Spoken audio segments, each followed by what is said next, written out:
अस्सलामु अलैकुम वरहमतुल्लाहि वबरकातुह। इन्नल हम्दलिल्लाहि नहमदुहु व नस्तईनुहु व नस्तगफिरुहु व नु'मिनु बिही व नतवक्कलु अलैहि व नऊज़ु बिल्लाहि मिन शुरूरि अनफुसिना व मिन सय्यिआति अअमालिना। मन यहदिहिल्लाहु फला मुज़िल्ल लहु व मन युज़लिल्हु फला हादिय लहु व नशहदु अन ला इलाहा इल्लल्लाहु वहदहु ला शरीका लहु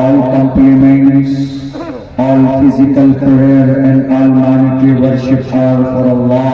Peace be upon you, O Prophet, and Allah's mercy and blessings. Peace be upon us and righteous deeds of Allah subhanahu wa ta'ala. I bear witness that no one is worthy except of Allah subhanahu wa ta'ala. In the name of Allah, the most gracious, the most merciful, my Lord, explain me my praise, is my task for me. Remove the impediment from my speech so they may understand what I say. Tasmat shastram parmananti karya akarya vidastito ginatva shastra vidhanuttam karma kartu meharasi.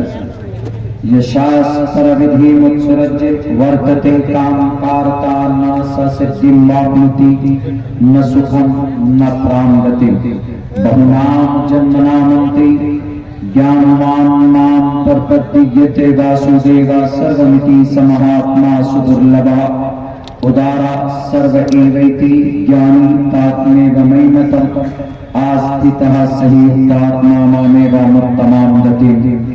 ओम सहनावतु सहनो भुनक्तु सहवीर्यं कर्मामहे तेजस्वनावतीतमस्तु मा विद्विषावहे।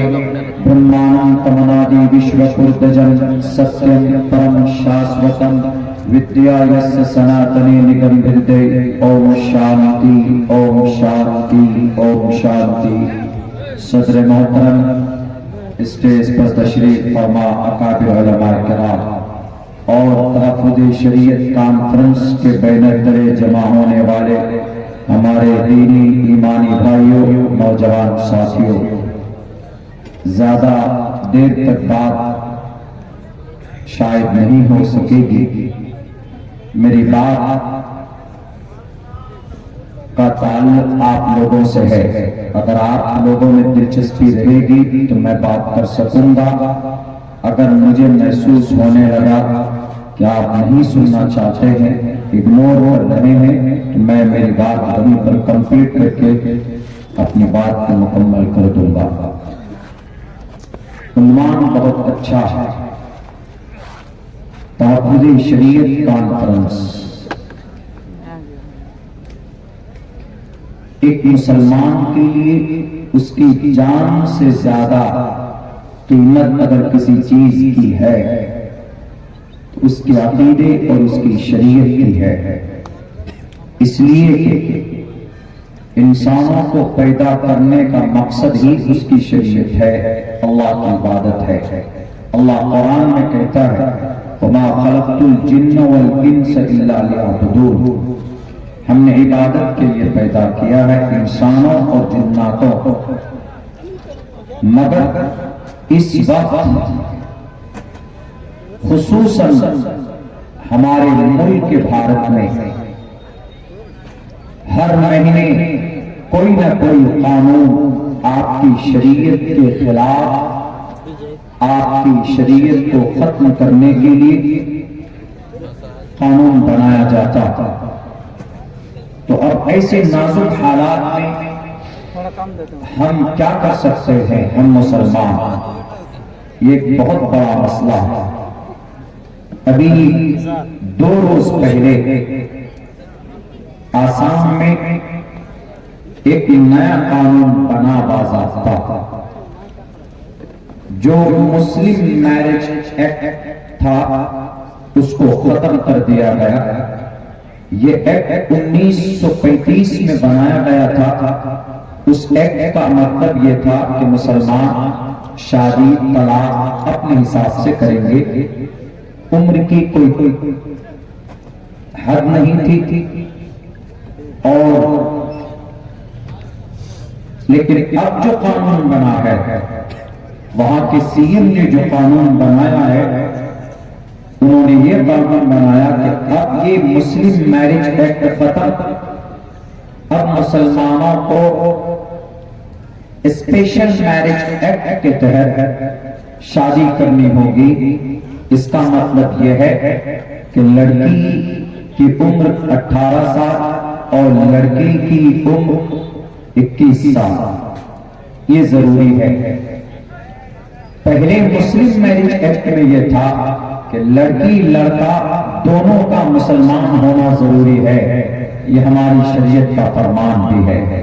लेकिन अब special marriage act में एक बात ये बढ़ा दी है कि लड़का हिंदू हो, लड़की मुसलमान हो, या लड़का मुसलमान हो, लड़की हिंदू हो, अपनी अपनी इच्छा से, अपनी अपनी मर्जी से, अपने अपने धर्म पर रहकर वो शादी कर सकते हैं।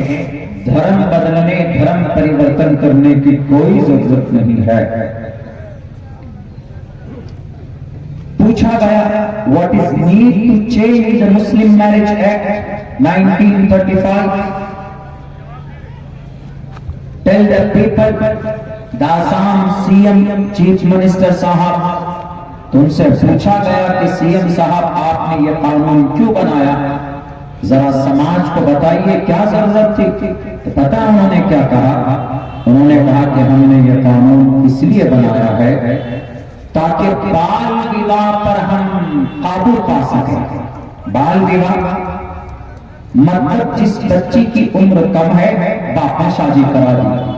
बालिग होने से पहले यानी 18 साल से पहले जिन बच्चियों की शादी हो जाती है, तो इस कानून से बाल विवाह पर हम नियंत्रण पा सकेंगे, कंट्रोल पा सकेंगे। ये तर्क था, ये दलील थी। लेकिन मैंने जहां तक आज मैंने रिसर्च किया है, आपकी इसी बस्ती में रहकर होने वाले जुल्म को उनके नजरिए से बाल विवाह है मतलब लड़के पर जुल्म है।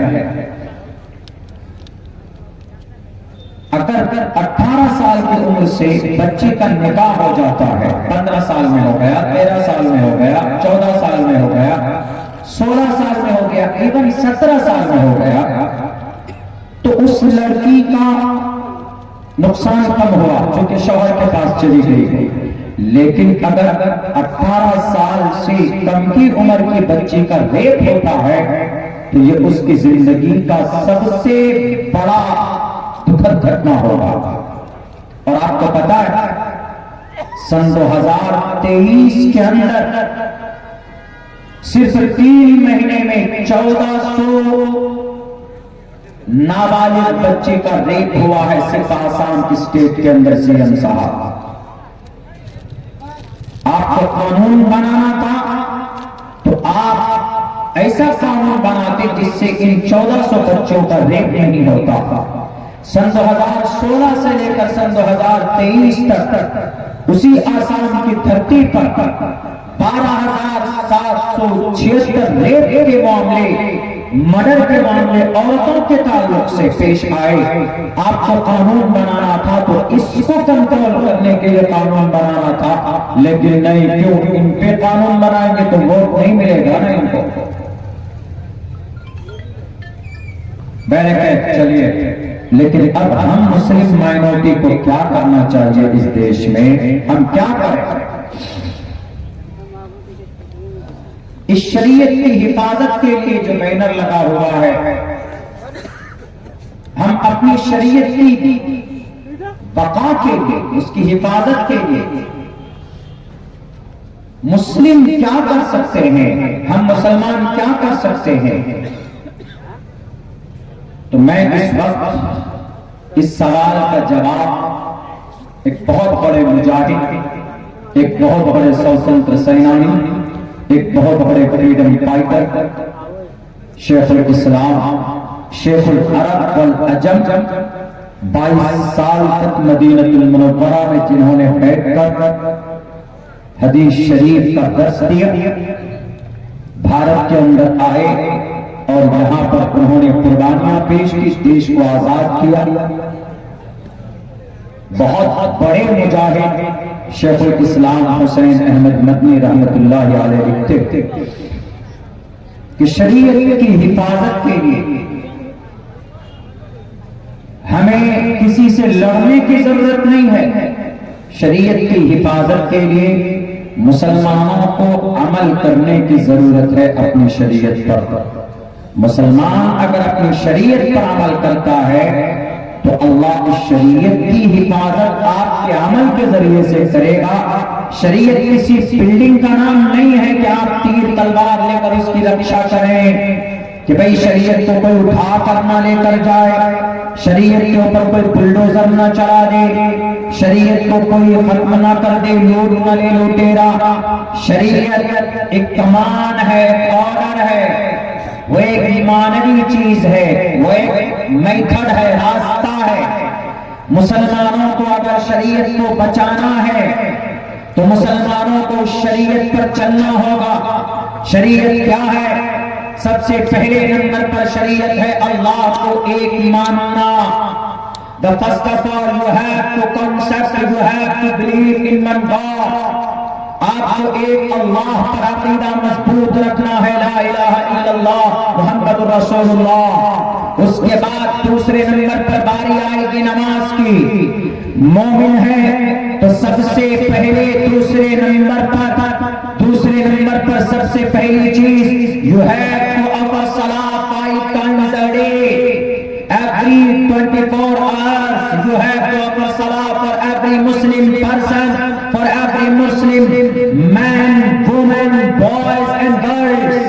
लड़का हो, लड़की हो, मर्द हो, औरत हो, जवान हो, बूढ़ा हो, अमीर हो, गरीब हो, हर किसी के लिए जरूरी है 24 घंटे में 5 वक्त की नमाज अदा करना, नमाज पढ़ना। अगर मुसलमान नमाज पढ़ेगा, हर मोहल्ले के अंदर, हर घर के अंदर नमाजी होगा तो अल्लाह नमाज की हिफाजत करेगा, नमाज की रक्षा करेगा।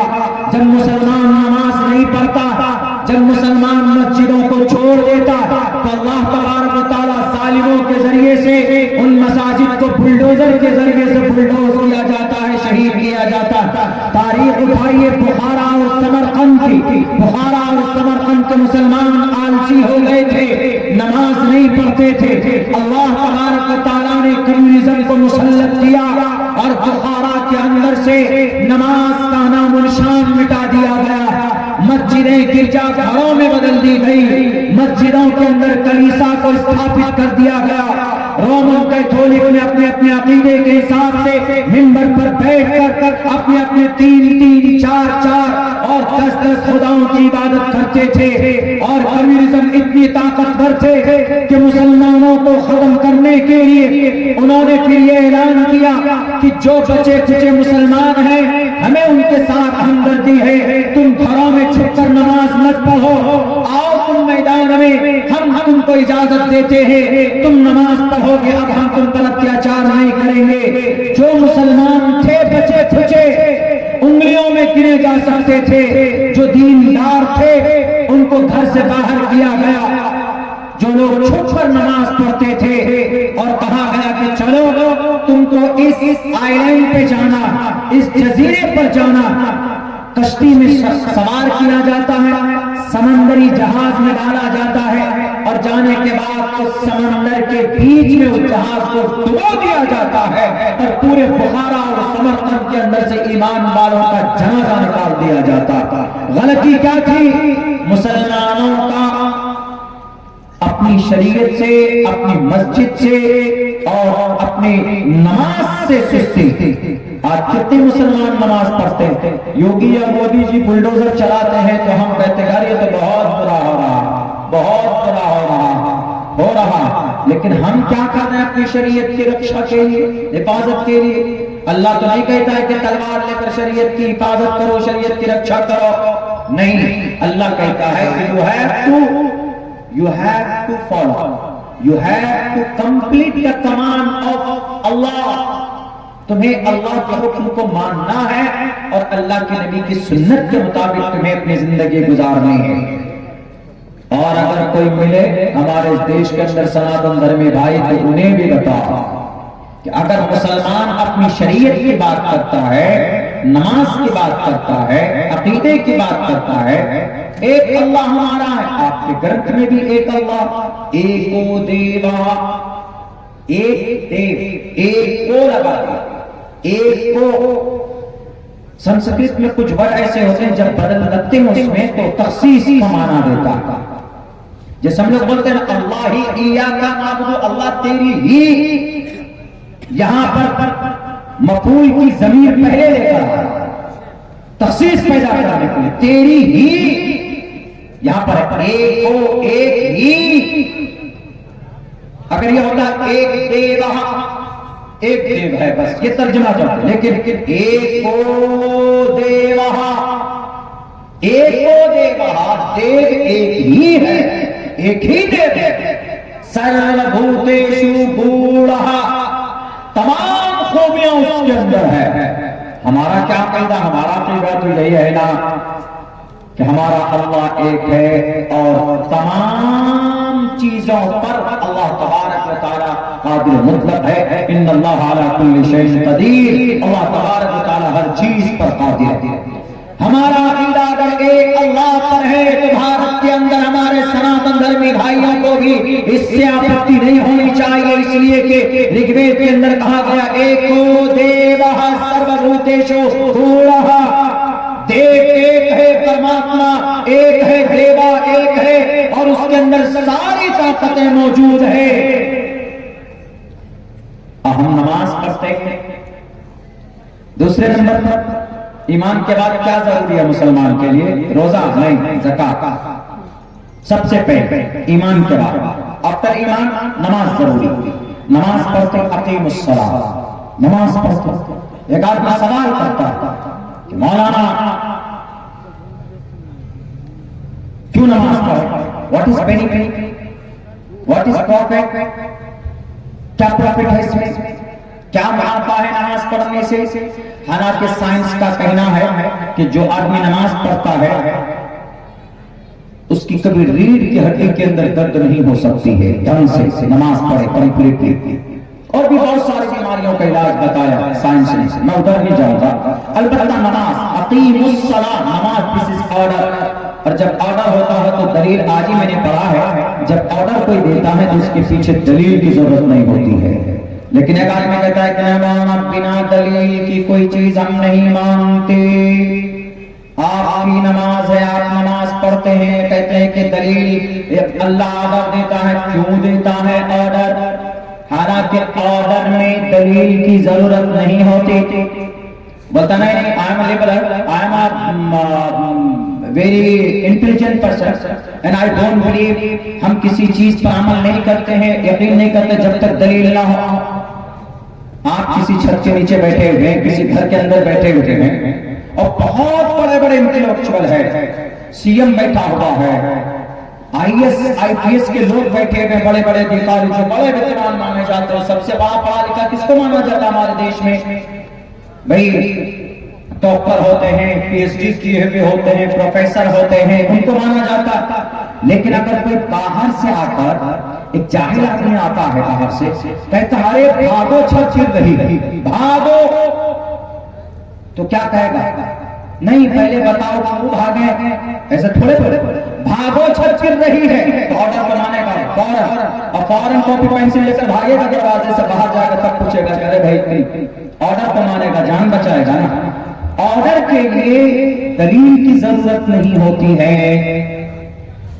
और ज्यादा कहता नहीं, कैसे मान सकते हैं? अरे डॉक्टर के पास जाता है, डॉक्टर कहता है कि तुमको ये दवाई खानी है, ये दवाई खानी है। डॉक्टर से कोई पूछता है कि हम क्यों खाएं ये दवाई? अरे तुम्हारी बीमारी है, डॉक्टर ने बता दिया। डॉक्टर जानता है कि तुम इस बीमारी से ठीक, इस दवाई से ठीक होगे, तो डॉक्टर की बातों पर अमल करना जरूरी है। बिला गाँव चोरा मानते तो खैर है, अकीमुस्सलाह, नमाज कायम करना जरूरी है। और इस नमाज को अब दलील चाहिए। अब इस नमाज का फायदा क्या है? अगर कोई मुसलमान नमाज पढ़ता है, कोई मोमिन नमाज पढ़ता है, नमाज का फायदा क्या है? इन्नस्सलाता तन्हा, यकीनन बेशक बिलाशुबा, इन्ना ताकि इन्नस्सलाता तन्हा अनिल फहशाई वल मुनकर। अल्लाह तबारक व तआला बेशक नमाज, ये बेशक नमाज बेहयाई से, बुरी बातों से नमाज पढ़ने वाले को रोकती है। अगर कोई नमाजी नमाज पढ़ता है, उसके अंदर कोई छोटी मोटी गलती पाई जाती, कुछ बुरी आदतें हैं, कुछ खराब चीज पाई जाती, हमें कभी उम्मीद है कुरान के फैसले पर, हमें चढ़ते हुए सूरज की तरह यकीन है कि जब वो आदमी खुलूस के साथ, खुशू के साथ, इखलास के साथ, लिल्लाहियत के साथ अगर नमाज पढ़ेगा तो अल्लाह तबारक व तआला उसको बुराई से जरूर रोकते हैं। एक सहाबी थे, जनाब मोहम्मद रसूलुल्लाह के पास उसकी शिकायत की गई कि अल्लाह के नबी ये सहाबी हैं, इनके अंदर चोरी करने की आदत गई नहीं है। तो अल्लाह के नबी ने कहा कि नमाज पाबंदी से पढ़ता है ना? तो उन्होंने कहा कि नमाज तो पढ़ता है। कहा जाओ 1 महीने के बाद उसकी शिकायत लेकर फिर तुम आना। 1 महीने के बाद आते वही शिकायत करने वाला, और वो कहता है कि अल्लाह के नबी अब तो सुधर गया है, नमाज नहीं पढ़ता। तब अल्लाह के नबी फरमाते हैं इन्नस्सलाता तन्हा अनिल फहशाई वल मुनकर, कि जो इंसान नमाज पढ़ेगा, जो इंसान इखलास के साथ नमाज पढ़ेगा, वो कभी झूठ नहीं बोल सकता, वो कभी चुगली नहीं करेगा, वो कभी गीबत नहीं करेगा, वो कभी तजस्सुस नहीं करेगा, वो कभी लड़ाई की बात नहीं करेगा, आपस में नफरत की बात नहीं करेगा। अगर कोई नमाजी है लेकिन गुनाह कर रहा है, नमाजी है गीबत करता है, चुगलखोरी करता है, तो इसका मतलब उसकी नमाज में कमी है। नमाज के अंदर कोई ना कोई कमी जरूर है, जिसकी बुनियाद पर अल्लाह तबारक व तआला ने उसको भी पाप नहीं किया। बैरक नमाज ईमान के बाद नमाज जरूरी है, चूंकि नमाज हमें अल्लाह तबारक व तआला फरमाता है कि नमाज पढ़ो। हमारे इस देश के हिंदू भाइयों को अगर तकलीफ होती है कि मुसलमान नमाज क्यों पढ़ता, तो श्री रामचंद्र जी का वो मंत्र देख लिया जाए, जिसके अंदर कहा गया श्री हनुमान जी को पथमादार का जीवा दियोदयन मुझे थे नित्यानंद को डला कार्य चतुर्थ चंद्र का पंचम बिंदु संयुक्ता। ये मंत्र है। इसमें क्या कहा गया? 100 अष्टांग करो, 8 अंग पर ईश्वर की भक्ति करो। श्री रामचंद्र जी हनुमान जी को कहते थे 8 अंग पर। 8 अंग पर कैसे भक्ति करते? कोई बताए? दुनिया के अंदर बड़ा से बड़ा जो योगी होगा, योगी ये उत्तर प्रदेश वाले योगी नहीं, ये लाल दुपट्टर नहीं। योगी का मतलब योग करने वाला, योग मतलब भक्ति करने वाला, योग उसी को योगी बोलते। उत्तर प्रदेश में जो है ये योगी नहीं, ये ढोंगी। योग ईश्वर की तपस्या, ईश्वर की याद में रहने वाला। तो कहा गया कि भाई 100 अष्टांग, 8 अंग में तपस्या करना। 8 अंग में कैसे तपस्या होगा? जरा कोई दिखा। ये 1.5 अंग वाले बाबा हरिद्वार के, ये भी नहीं बता सकते। पतंजलि बेचने वाला बाबा, पहले कुछ दिनों पहले, कुछ सालों पहले तक तो साइकिल पे बैठ करके खैनी बेचते थे, अब कुछ और बेचने लगे हैं। वो भी नहीं बता सकते कि भाई 8 अंग में कैसे पूजा, कैसे हम भक्ति कर सकते हैं। अगर 8 अंग के जरिए से कोई इबादत, कोई भक्ति की जाती है तो नमाज में की जाती ना। किया ऐसे करे हैं।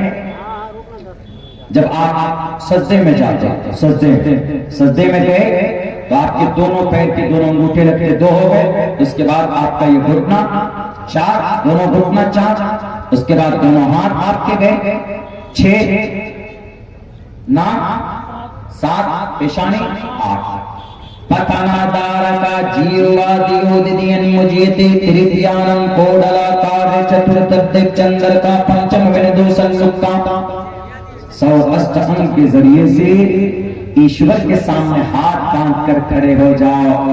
उसके बाद थोड़ा झुक जाओ, कुंडली मार कर बैठ जाओ, उकरू मार कर बैठ जाओ और अपने शांति से अपने उस पूजा से बाहर निकलो। झुकता किसमें है आदमी? नमाज में झुकता है, रुकू में। उसके बाद बैठता है कब आदमी शांति से, कुंडली मारकर कब बैठता है? कायदा उड़ा कायदा निरा में बैठता है और शांति से अपनी भक्ति से निकलो। कब निकलता है आदमी? जब सलाम फेंकता है तो अपनी नमाज से निकलता है। इसी को श्री हनुमान जी ने श्री हनुमान जी ने पूछा था श्री रामचंद्र जी से, जब वो रावण के लंका में जा रहे थे साथ में, तो श्री हनुमान जी ने कहा रामचंद्र जी से कि मर्यादा पुरुषोत्तम, हम भक्ति कैसे करें, किस तरह से करें, ईश्वर की भक्ति कैसे करें? तो श्री रामचंद्र जी ने तब वाल्मीकि रामायण में लिखा हुआ है, कहा है प्रथम बोलते हैं ना, प्रथम अध्याय प्रथमादारका, पहले नंबर पर सीधे खड़े हो जाओ। दियोदियन मुझे थोड़ा सा झुक जाओ यानी रुकू करो। तृतीयानं कोडलाकार, तीसरे नंबर पर कुंडली मारकर बैठ जाओ यानी कायदा ओला करो। चतुर्थ चंद्र का, उसके बाद फिर चतुर आदमी की तरफ बैठो। सीना तान कर ऐसे कुंडली मारकर कुंडली में हो और सीना ऐसे नहीं बैठनी चाहिए, ऐसे चतुर्थ चंद्र का पंचम विनदो संयुक्ता, संयुक्त हो जाओ, निकल जाओ, अपने उस भक्ति से निकल जाओ। कितना अच्छा तरीका है, देखिए संस्कृत जुबान में नमाज का तरीका बताया गया।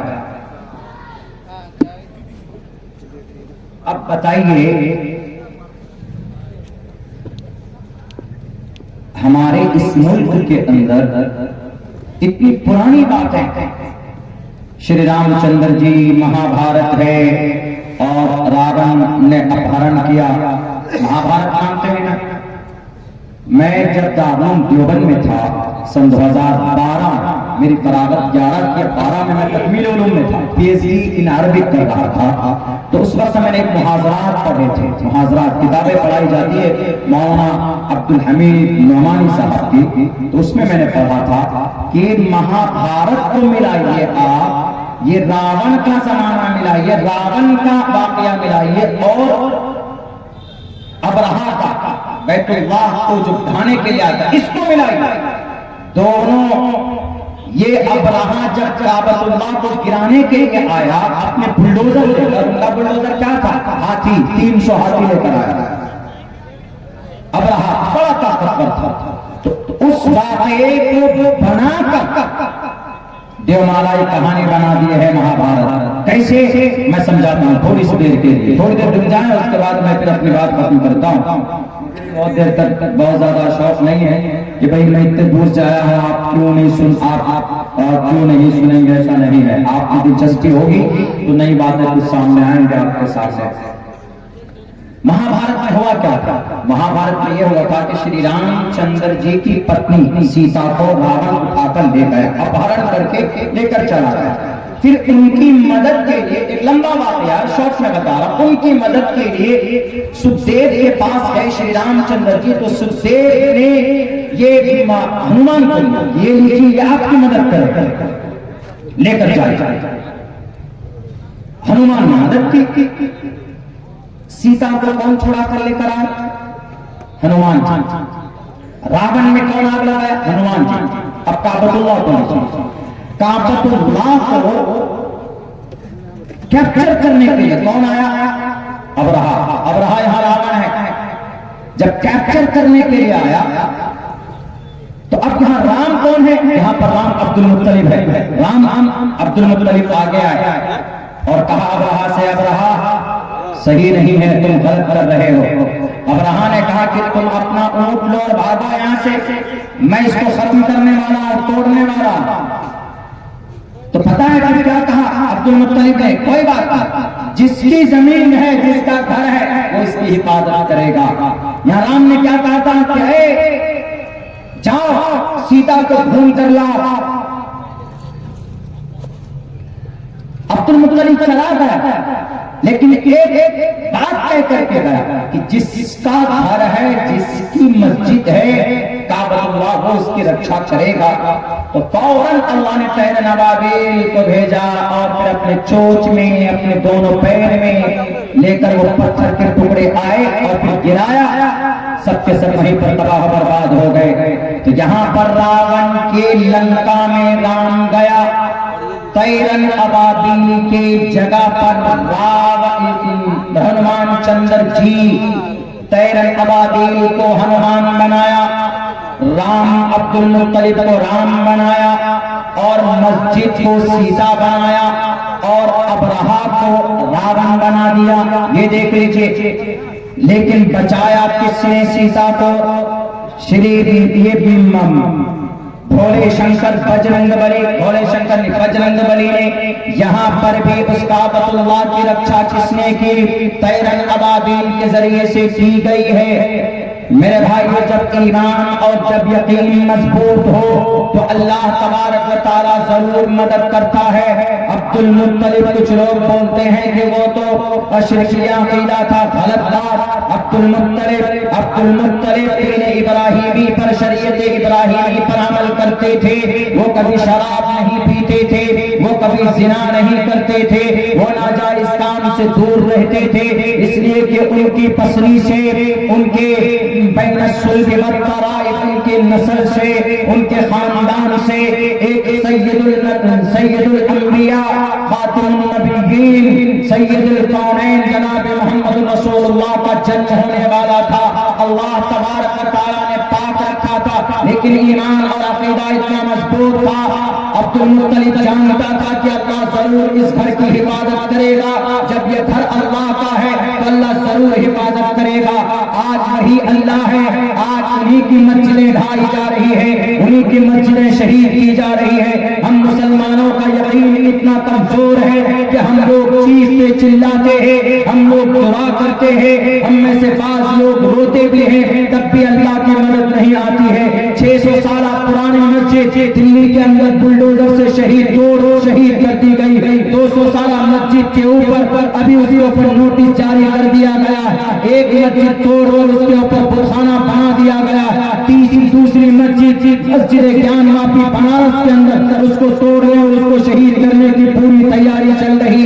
आखिर हमारे यकीन के अंदर ऐसी ताकत क्यों नहीं है कि हम अल्लाह तबारक व तआला की मदद को इस जमीन तक ला सके? मुसलमानों, अल्लाह की ताकत, अल्लाह की मदद आती नहीं है, अल्लाह की मदद बुलाई जाती है। जंगे बद्र में अल्लाह की मदद बुलाई गई थी। अल्लाह के नबी ने दुआ की थी कि अल्लाह, अगर ये चंद सहाबा 313 सहाबा है, अगर ये मिट गए तो तेरा नाम लेने वाला इस जमीन पर कोई बाकी नहीं होगा, इसीलिए इनकी मदद फरमा दे।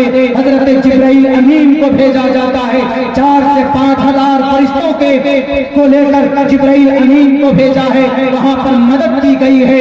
मस्जिद बैतुल मक़दिस की मदद के लिए सुल्तान सलाहुद्दीन अय्यूबी को भेजा था, मोहम्मद मूसा बिन नासिर को भेजा था, मूसा बिन नसीर को भेजा था। इस जमीन के ऊपर अल्लाह तबारक व तआला इन जालिमों के सामने में, हमारे नजरों के सामने में उम्मुल मदारिस दारुल देवबंद के ऊपर तरह तरह की बातें करते हैं कि ग़ज़वे हिंद की तैयारी चल रही है। ऐ जालिमों, ग़ज़वे का गलत मतलब पूछने वालों, ये तो 711 ईस्वी के अंदर मोहम्मद बिन कासिम अस-सक़फ़ी के जरिए से इसका वाक़या हो चुका, और फिर तुम्हें शक होता है कि दारुल देवबंद के अंदर ग़ज़वे हिंद की तैयारी चल रही है, तो गलत है। यही दारुल देवबंद के प्रोडक्ट है कौन? शेखुल हिंद हुसैन अहमद मदनी। इसी दारुल देवबंद के शेखुल हदीस पे कौन? शेखुल हिंद मुफ्ती मौलाना महमूद हसन देवबंदी रहमतुल्लाहि अलैह, जो माल्टा के अंदर जेल में गए थे और फिर वहीं से बैठे बैठे अपने शागिर्द को मौलाना उबैदुल्लाह सिंधी को कहां भेजा था?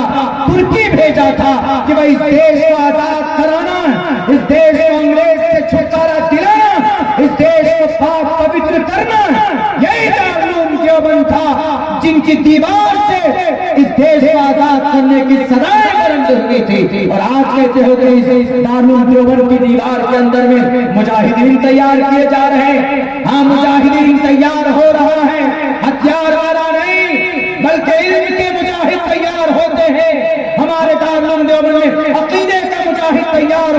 है, अल्लाह के नबी का आशिक तैयार होता है और इस देश के नफरती मुसलमानों से कहना चाहता, तुम्हें बहुत ज्यादा अगर दोस्ती है, तुम्हें बहुत ज्यादा अगर इस देश के अंदर में अपने अपने अकीदे तुम्हें पसंद है, तो आओ जालिमों के सामने में करो उनका मुकाबला, उनकी जुबान का मुकाबला करो।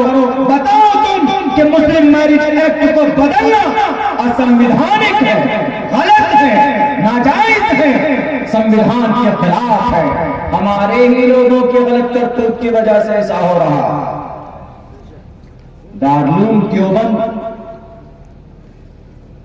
एक मरतबा एक यहूदी आया मौलाना कारी तैयब साहब रहमतुल्लाह अलैह के सामने और उन्होंने उनसे पूछा कि I want to see a complete Darul Deoband, please visit, दिखाइए जरा।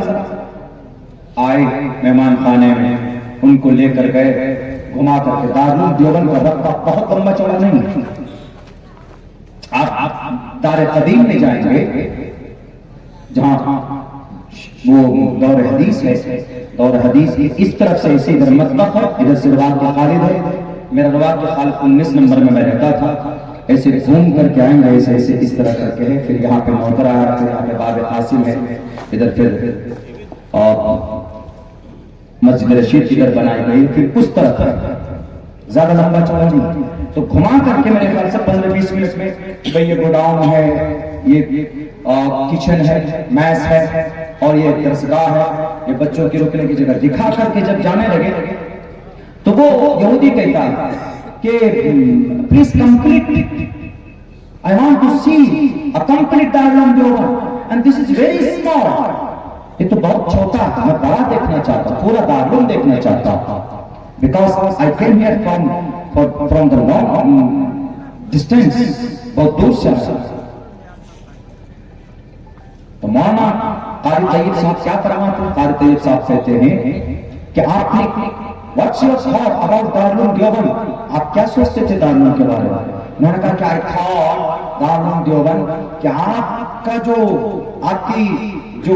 जो कैपिटल है, जो दिल्ली है, दिल्ली जैसी बड़ी शहर इतना लंबा चौड़ा रकबे में है, वह आपके दारुल के एक पांव में समा जाएगा। मैं ये सोचता था, यानी दारुल इतना बड़ा होगा। तो कारी तैयब साहब ने कहा कि दारुल किसी बिल्डिंग का नाम नहीं है, दारुल एक ऐसी तहरीक है कि दुनिया में आप वहां चले जाएं, नॉर्वे, ओस्लो, वहां 6 महीने दिन 6 महीने रात, नॉर्वे की राजधानी ओस्लो है। मेरे मामू बताते हैं कि जब मैं गया था वहां पे, यूक्रेन में रहते हैं, वो एमडी है, डॉक्टर है, उन्होंने कहा कि मैं जब नॉर्वे गया था, ओस्लो, नॉर्वे की राजधानी ओस्लो में, तो वहां 6 दिन तक ऐसा होता। तो उन्होंने कहा कि अगर आप वहां चले जाएं, उस यहूदी से डॉक्टर कारी साहब ने कहा, अगर आप वहां जाएं, अगर वहां दीन का कोई काम हो रहा है, अगर वहां नॉर्वे की मस्जिद में कोई इमाम है, दीन का कोई काम वहां पर भी हो रहा है, तो उस काम को कुरेद कर देखेंगे आप, तो वहां पर भी आपको दारुल देवबंद नजर आएगा। का दारुल इतना बड़ा, आज उसी दारुल पे ग़ज़वा हिंद, आज तो मैं टाइम्स नाउ भारत दिल भाई को भी बोला, क्या एक्सप्लेन कर रहा पता है? ग़ज़वे का मतलब इस्लाम का विस्तार, ये देखिए, ग़ज़वे का मतलब इस्लाम का विस्तार का मतलब इस्लाम की इशाअत, गलत तर्जुमा है कि नहीं? ग़ज़वे का मतलब इस्लाम की इशाअत। अरे बेवकूफ सब, टाइम सुनाओ भारत वाले, इतनी बड़ी चैनल अपने आप को मानते हो, आ जाओ मेरे स्कूल में, नर्सरी में पढ़ो, तुम ना लाया था, तुम्हें ग़ज़वे का माना पता समझा देंगे। ग़ज़वे का मतलब बैटल ऑफ कील, जंग के मैदान को बोलते हैं। ग़ज़वा जिसमें जनाब मोहम्मद रसूलुल्लाह बनफ्स नफीस शरीफ हुए, उसको ग़ज़वा बोला जाता था। ग़ज़वे का मतलब इस्लाम की इशाअत, ग़ज़वे की तैयारी चल रही है। आप पढ़ो, I used to study in Darul Deoband complete 2 years in 2012 and 11 and 12 हमने पढ़ा है दारुल देवबंद में, तुम भी पढ़कर देखो। अगर तुम्हारे दिमाग का सारा कीड़ा न निकल जाए तो अब्दुल्ला सालिम का नाम बदल देना। अमन की बात होती है, दुआएं की जाती है। शेख अब्दुल हक साहब शेख सानी के हमारे बुखारी जिल्द सानी उनसे हमने पढ़ा है, जब वो दुआ करा रहे थे एक मरतबा मुल्क के लिए दुआ करा रहे थे कि अल्लाह हमारे मुल्क में अमन का माहौल कायम करना। अभी तो उनका इंतकाल हो गया, अल्लाह उनकी मग़फ़िरत फरमाए। दुआएं होती मुल्क के लिए। ग़ज़वे हिंद पीसीआरसी क्या है, वो कौन सा चाइल्ड वाले हैं, वो कमीशन वाले, मैं उस पर देखूंगा, मुकम्मल तौर पर तब बात करूंगा। उनको कुछ नहीं मिलता, नोटिस जारी कर दो, नोटिस जारी कर दो, बराबर। चलिए, हमें बस अपने बात ये करनी है कि इस देश के अंदर हमें अपने मजहब को, अपनी शरीयत को कैसे बचाना है, उस पर अमल करके बचाना है। और अमल ऐसे नहीं करना, जानकर करना है। जवान जानना है, जरूरी है। जानना इसलिए जरूरी है, बिना जाने आप कुछ नहीं कर सकते, बिना जाने आप फिर गुमराह हो जाएंगे। इसलिए कहा तलबुल इल्म फरीज़तुन अला कुल्लि मुस्लिम, इल्म हासिल करना जरूरी है। संस्कृत में कहा गया, बहुनाम जन्मनामन्ते ज्ञानवान माम परप्रतिज्ञते वासुदेव सर्वमिति समहात्मा सुदुर्लभः। श्रीमद् भगवत गीता में कहते हैं कि जब तक तुमको ज्ञान ना हो तो तुम इंसान महान नहीं हो। जब तुम्हारे अंदर ज्ञान आ जाता है तो तुम महान इंसान बन जाते हो। बहुनाम जन्मनामन्ते ज्ञानवान माम परप्रतिज्ञते वासुदेव सर्वमिति स महाआत्मा। महाआत्मा इंसान जब बनता है, महात्मा गांधी क्यों कहा जाता है?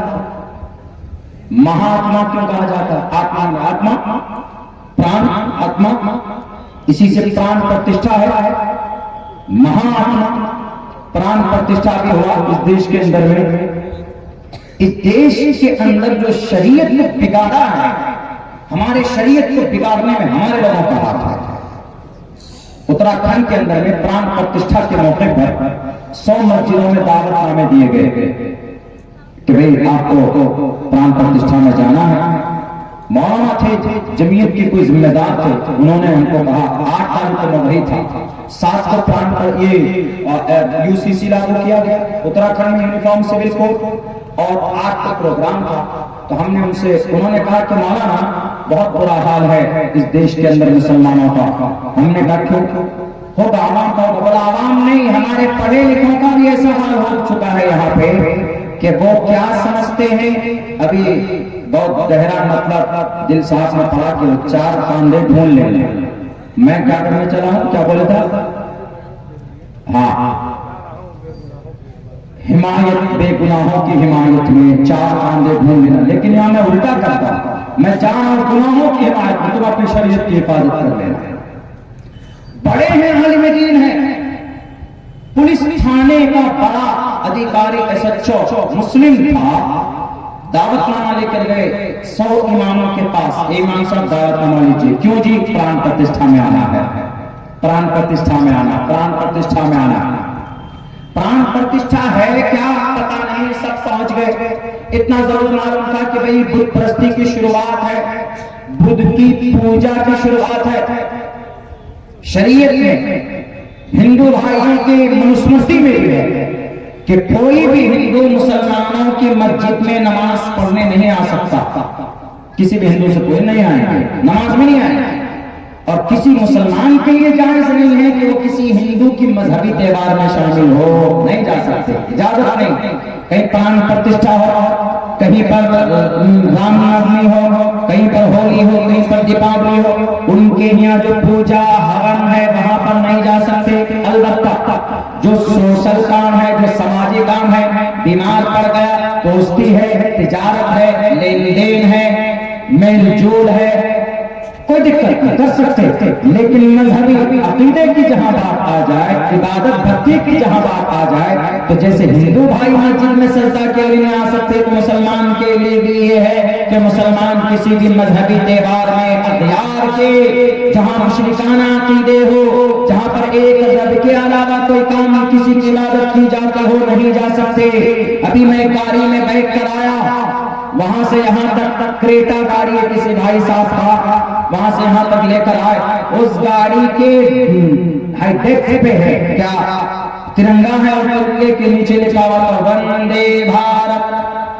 वंदे भारत, वंदे भारत का मतलब ए भारत माता, मैं तेरी पूजा, मैं तेरी वंदना करता हूं।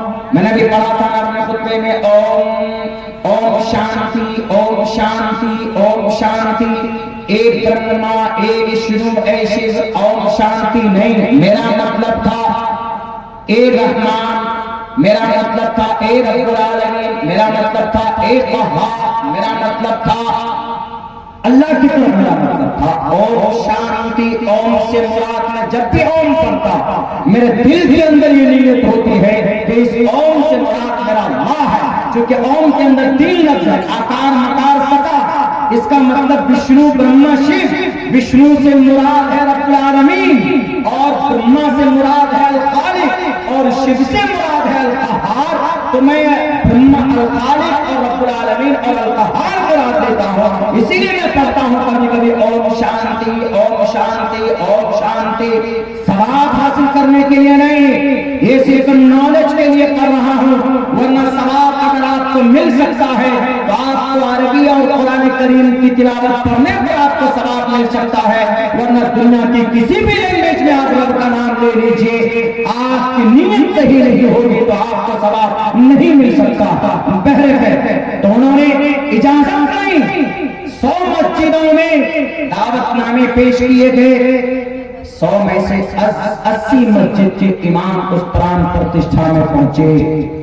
उस प्राण प्रतिष्ठा में पहुंचकर क्या सरूर पेश किया, हम आपके साथ हैं, हम आपके साथ हैं, आप कुछ भी कीजिए, हम आपके साथ। कलमा पढ़ने वाला नहीं, पढ़ा लिखा करता इमाम साहब से पूछा गया कि आपने ऐसा क्यों किया? उन्होंने कहा कि भाईचारे को हम बढ़ावा देना चाहते हैं। मुसलमान से, इस्लाम शरीयत से ज्यादा भाईचारे के बढ़ाव का पैगाम किसी भी मजहब के अंदर नहीं है, किसी भी शरीयत के अंदर नहीं। अल्लाह के नबी फरमाते हैं, ला यदखुलुल जन्नत मन ला यअमनु जारुहु बवाइकुहु। A Muslim, a complete Muslim does not harm to others fellow other Muslim, other person. मुसलमान सच्चा वही है जो किसी दूसरे को तकलीफ न पहुंचाए। अल्लाह के नबी फरमाते हैं कि किसी का पड़ोसी, किसी मुसलमान का पड़ोसी अगर हिंदू है, क्रिश्चियन है, जैन है, बौद्ध है, अगर उसके जुल्म से तंग आ रहा है तो इसका मतलब यह है कि फिर ये वार्निंग दी गई, तुम जन्नत नहीं जा सकते। ये क्या है? भाईचारा नहीं है तो क्या है? लेकिन प्राण प्रतिष्ठा में शरीक हो जाना, अपनी शरीयत को मिस्मार करना, अपनी शरीयत को धोखे में डालना, अपनी शरीयत को अपने हाथों से मिटाने की कोशिश करना है। इस मजहब को, इस मिल्लत को, इस समाज को, इस शरीयत का अगर कोई दुश्मन है तो हम मुसलमान खुद दुश्मन हैं। इसीलिए मैं टोटल मुसलमानों से कहता हूं कि मेरे मुस्लिम भाइयों, आप शरीयत के अलमबरदार हो जाओ, आप सच्चे मुसलमान बनो और सच्चे इंसान भी बनो और सच्चे देशभक्त बनो। जिनके दिमाग में भूसा भरा हुआ है कि मुसलमान नमाजी है तो देशभक्त नहीं है, अरे मुसलमान नमाजी है, इतना बड़ा देशभक्त है कि अपनी जमीन को 24 घंटे में 5 मरतबा चूमता है, 5 मरतबा सजदे करता है इस जमीन पर, इस मिट्टी पर। इससे ज्यादा और इस देश की धरती को कौन सम्मान दे सकता है? अगर क्रिकेट के मैदान में सचिन तेंदुलकर, विराट कोहली अगर शतक लगाता है तो फौरन सजदा करता है। कौन सा सजदा ईश्वर के सामने नतमस्तक होता है? और बहुत से लोगों का अकीदा होता है कि इस देश की मिट्टी को चूमता है तो पूरी दुनिया के रिपोर्टर पीछे लग जाते हैं, बड़े बड़े अल्काफ से नवाजते हैं कि ये देखो ये सच्चा देशभक्त है, इसने शतक लगाकर एक मरतबा इस जमीन को बोसा दिया है। को सजदा करता नहीं, 5 टाइम तो झुकता है, बल्कि एक रकात के अंदर, एक रकात में 1 मरतबा झुकता है, ज़ोहर के अंदर कई मरतबा झुकता है, असर में कई मरतबा बोसा लेता है। कम से कम 70-75 मरतबा 24 घंटे के अंदर एक मुसलमान इस देश की मिट्टी को चूमता। इससे बड़ा कोई हो सकता है देशभक्त? लाओ तारीख के अंदर, लाओ तुम अपने 24 घंटे के अंदर दिखाओ देशभक्ति। इसीलिए ये मुसलमान रब का वफादार है तो इस देश का भी वफादार है। मुसलमान कुरान से मोहब्बत करता है तो संविधान से भी मोहब्बत करता है। अनाप शनाप कानून बनाकर इस देश के अंदर खामखा की नफरत की दीवार खड़ी करने से कोई फायदा नहीं है। मेरे भाइयों, मेरे मुसलमानों, आप शरीयत पर अमल करने, अल्लाह शरीयत की हिफाजत कर देगा। आप अपने कुरान और सुन्नत के मुताबिक जिंदगी गुजारने, अल्लाह आपके कुरान और शरीयत के फरमान की हिफाजत कर लेगा। बकौल शेखुल इस्लाम हुसैन अहमद मदनी के इसके लिए तीर तलवार तफल की जरूरत नहीं है।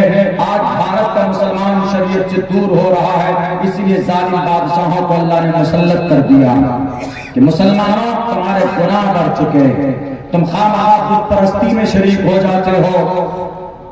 एक छोटी सी बात बताकर मैं अपनी बात खत्म करता हूं। हो सकता है कि आप लोग अभी चूंकि कुछ देर के लिए अभी शुआरा को भी सुनना है, मैं एक उदाहरण देता हूं। अब से 3 साल पहले मैंने एक तकरीर की थी क्या कि अरब कंट्री में मूर्ति पूजा की शुरुआत, तो मेरे खिलाफ बाइकाट का ऐलान हुआ था। बाज़ाब्ता लेटर लिख करके मौलाना अब्दुल्ला को बैन करो, क्यों तकरीर करने आएंगे हमारे कौम में, हमारे बरादरी में। मैं तो खामोश था उस वक्त, नहीं बोला कुछ। लेकिन वही मेरी आदत है, जब तक मैं किसी चीज की वेरीफाई 5 मरतबा नहीं कर लेता, मैं अपनी जुबान पर नहीं लाता। मेरी आदत है पहले से। मैंने वेरीफाई कर ली थी इस वक्त। अभी बाज़ाब्ता उसका इतना बड़ा वो हुआ है। अभी पीएम साहब कहां गए थे पता है? 4-5 रोज पहले दुबई गए थे ना। दुबई कहां? जजीरतुल अरब में है ना। जजीरतुल अरब, सऊदी अरब कोई नाम नहीं है, सऊदी अरब बाद में नाम था, असल में नाम है उसका जजीरतुल अरब। जजीरतुल अरब में कितने मुल्क हैं? 10 मुल्क हैं तकरीबन। बहरैन है, ओमान है, कतर है, सऊदी अरब का भी हिस्सा है। दुबई एक शहर है बड़ा। दुबई का जो मुल्क है पूरा वो है UAE, यूनाइटेड अरब अमीरात, संयुक्त अरब अमीरात जिसको बोलते हैं। तो बहुत दौलत है दुनिया के अंदर। सबसे ज्यादा दौलत अल्लाह ने किसी जजीरे में अगर दौलत कहीं रखी है तो वो जजीरतुल अरब में रखी है। अमेरिका के पास भी इतनी दौलत नहीं है जितनी जजीरतुल अरब में। क्यों? अमेरिका भी जजीरतुल अरब से कारोबार करता है, तेल लेता है, गैस लेता है, पेट्रोल लेता है। सोना कहां से निकलता है? जजीरतुल अरब से निकलता है। पेट्रोल कहां से? जजीरतुल अरब से। डीजल कहां से? जजीरतुल अरब से। सब चीज वहीं से निकलती है। कुदरती खजाने जजीरतुल अरब से। इतनी दौलत है, इतनी दौलत है कि वो लोग कार में, ये लोहे लंकर वाले कार में नहीं बैठते, सोने की कार के ऑर्डर करते हैं वो लोग। पूरी BMW कितना टन का सोना इस्तेमाल करेगा वो नहीं जानता। इसीलिए लोग छुपा छुपा के लाते हैं। कभी देखे हैं न्यूज में कि कुछ आदमी पागल ऐसे होते हैं कि खा लेते हैं, पेट में ऑपरेशन करके सोना डाल लेते हैं, उसके बाद फिर निकलते हैं, पता चला कि इसके लिए में दिख जाता है। यहाँ ऑपरेशन करके निकाल लेंगे। एक आदमी था वो शायद 1.5 किलो का 2 किलो का सोना खा लिया था, आ रहा था, पकड़ा गया। कस्टम ऑफिसर ने उनके पेट को चीर चार करके निकाला, कहा नालायक आदमी, ऐसा भी काम करता है। सोना वहां पैदा होता है, जब पैदा होता तो सोना बहुत कम कीमत में अवेलेबल है।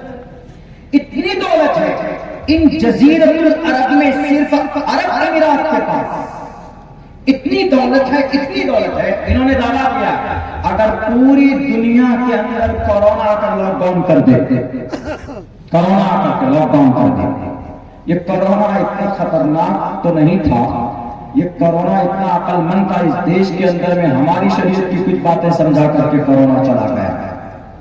क्या पता है? कोरोना, हम तो कोरोना को समझते हैं कि एक तरह से अल्लाह की तरफ से भेजा था। अल्लाह ने चाइना से भेजा, ट्रेन में भी नहीं, वो हवाई जहाज में आया कोरोना। हवाई जहाज से आया था चाइना से, कोई लड़की आई थी ना कोई चाइना से, हवाई जहाज से दिल्ली में उतरे और वहां से उस लड़की से पूरे भारत के अंदर में वो हुआ और खूब बेहतर तरीके से 2 साल तक पढ़ा, कोरोना स्कूल में एडमिशन लिया है, नर्सरी यूकेजी की स्कूल में भी पढ़ा, फिर ग्रेजुएशन किया, दूसरे साल फिर यहाँ से शायद चाइना गया। अकलमंद कोरोना हो गया था। अरे अकलमंद कोरोना नहीं होता तो हमेशा चारों तरफ घूमता ना कोरोना, लेकिन आपने देखा कभी रात को लॉकडाउन लग रहा, दिन में खुला हुआ है, दिन में लॉकडाउन है तो रात में बंद है। इसका मतलब कोरोना अकलमंद का तब तो कहता था डीएम साहब मैं अब इस हफ्ते में रात में घूमूंगा, मैं रात में तो घर लगाएंगे, हफ्ते में कहीं कहीं 2 दिन तक लॉकडाउन है, शनिचर इतवार।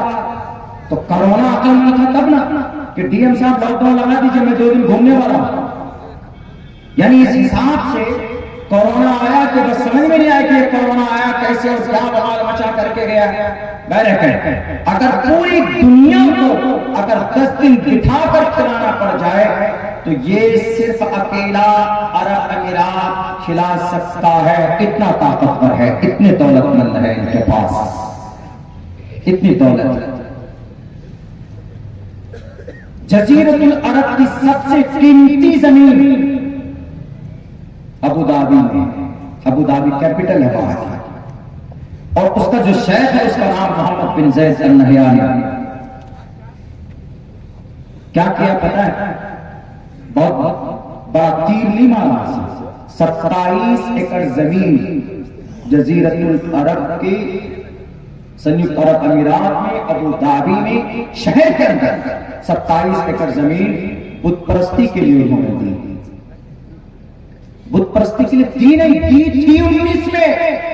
अब्दुल्ला झूठा नहीं था, मैंने बोला था तो मेरे खिलाफ बाजाबता सीमांचल के अंदर में लेटर जारी कर दिया, बैंक इसका बाइकाट करो अब्दुल्ला को, बिना तहकीक के बोलता, बिना उसके बोलता, ये उसका एजेंट है, यहां तक कि यहूदियों का एजेंट बता दिया, फलां का एजेंट है, फलां का एजेंट है। अब उनके मुंह में ताले लगे हुए जब देखा कि अरे 900 करोड़ रुपए का भव्य निर्माण, भव्य मंदिर का निर्माण किया, उद्घाटन हुआ। कहां? 27 एकड़ जमीन फ्री में मोदी जी को दे दिया गया। किसने? जजीरतुल अरब, जहां सहाबा जाते थे, जहां कुरान नाजिल हुआ है, जहां पर अल्लाह के नबी घूमने जाया करते थे, दीन के पैगाम को लेकर जाते थे, उस जगह पर 27 एकड़ जमीन दे दी गई। वहीं करीब में गजा में तकरीबन 55,000 मुसलमान कलमा पढ़ने वाले मार दिए गए। 1 रुपए तक 1 बोतल पानी नहीं पहुंचा सके जजीरतुल अरब के अय्याशों। अल्लाह की मदद इसीलिए रुकी हुई है, गुलाम बना दिए गए हो तुम, मुनाफिकत तुम्हारे रगों के अंदर भर दी गई है।